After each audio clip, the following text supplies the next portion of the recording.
Bien, Madame la préfète, Monsieur le président du conseil départemental, Monsieur le procureur, Monsieur le président des maires de l'Ain, chers collègues, en cette journée qui est dédiée aux droits des femmes, je crois qu'il est bon de rappeler aussi son esprit et son sens.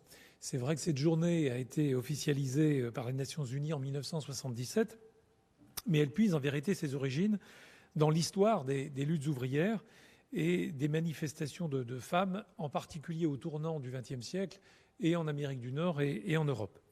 Et nous savons que les avancées de leurs conditions, au fil du temps, les femmes le doivent avant tout à elles-mêmes, à leur détermination et à leur combat de libération. Je veux rappeler d'ailleurs cette loi qui a été en effet évoquée tout à l'heure dans ce film qui nous a été projeté, cette loi Valls, qui permet depuis 2015 à cette Assemblée d'être paritaire, alors que, au fond, elle n'avait été que quelques-unes à siéger ici en l'espace de 2 siècles. Il reste pourtant beaucoup à faire et les luttes médiatisées au quotidien en France, comme ailleurs, sont là pour le souligner. Mais il y a des conditions qui se perpétuent aujourd'hui encore dans la discrétion, voire l'indifférence. Je veux parler du sort fait à ces femmes qui tarifent leurs services dans ces camionnettes le long des axes routiers. Et c'est particulièrement vrai dans le canton de Venat, où pas moins de 3 sont là, stationnés en permanence, sur moins de 500 mètres, en bordure de l'axe 1079. Alors cela pose au moins 3 sujets. Avant tout, évidemment, celui de la vie de ces femmes, qui attendent le client nuit et jour, en toute saison, dans ces intérieurs de quelques mètres carrés et dans des conditions d'hygiène déplorables. Ceux qui les asservissent, par intérêt, bien évidemment, ne sont que rarement, trop rarement, inquiétés. Simone de Beauvoir nous le rappelle, la prostituée est un bouc émissaire, et j'ajoute par conséquent une victime. Il y a fort à parier que ces femmes sont issues des filières de l'immigration et maintenues dans cet état pour service rendu. Je vous laisse imaginer par ailleurs les bords de route jonchés de déchets et puis les nuisances pour les riverains qui voient parfois leurs propriétés endommagées, on me l'a signalé, et qui subissent le balai incessant des véhicules à leur porte. Madame la préfète, monsieur le procureur, il serait bon qu'une considération toute particulière soit portée à cette situation et mieux encore, qu'il y soit remédié.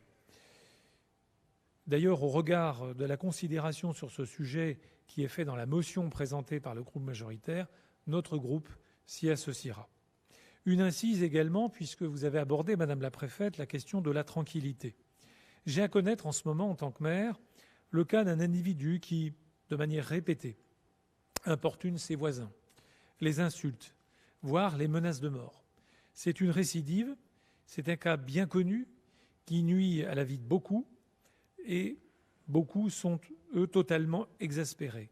De multiples plaintes ont été déposées par le passé, viennent de l'être encore récemment en gendarmerie. Nous espérons beaucoup de la suite qui sera donnée et je me tiens à votre disposition, monsieur le procureur, pour évoquer le sujet.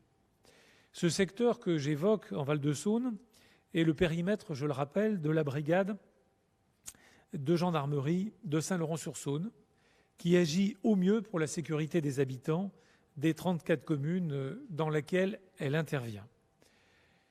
Un projet immobilier vise aujourd'hui à rénover les logements des militaires et à construire des locaux dédiés à l'activité.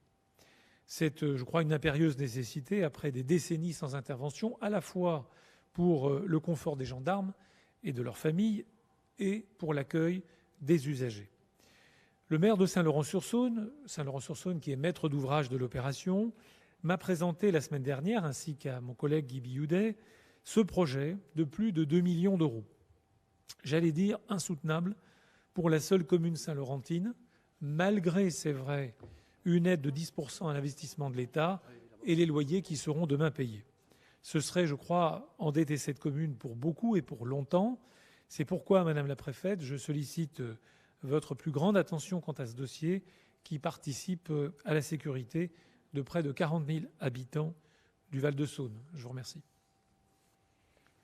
Oui, monsieur le conseiller départemental, si vous le pressez. Je vous en prie, madame. En fait, j'allais vous proposer de répondre.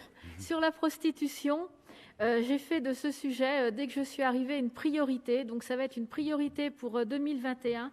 Et j'ai réactivé la commission départementale qui n'avait pas été réunie depuis 2017. Donc, pour moi, c'est une priorité vraiment d'importance. Et c'est pour ça que ça va se réunir à nouveau. Et on va commencer par mettre en place, avoir des éléments de diagnostic très précis, et parce qu'on en manque aujourd'hui, et notamment sur la prostitution des mineurs aussi, qui sont concernés. Donc c'est un sujet dont nous nous emparons, avec efficacité, j'espère. Merci, madame.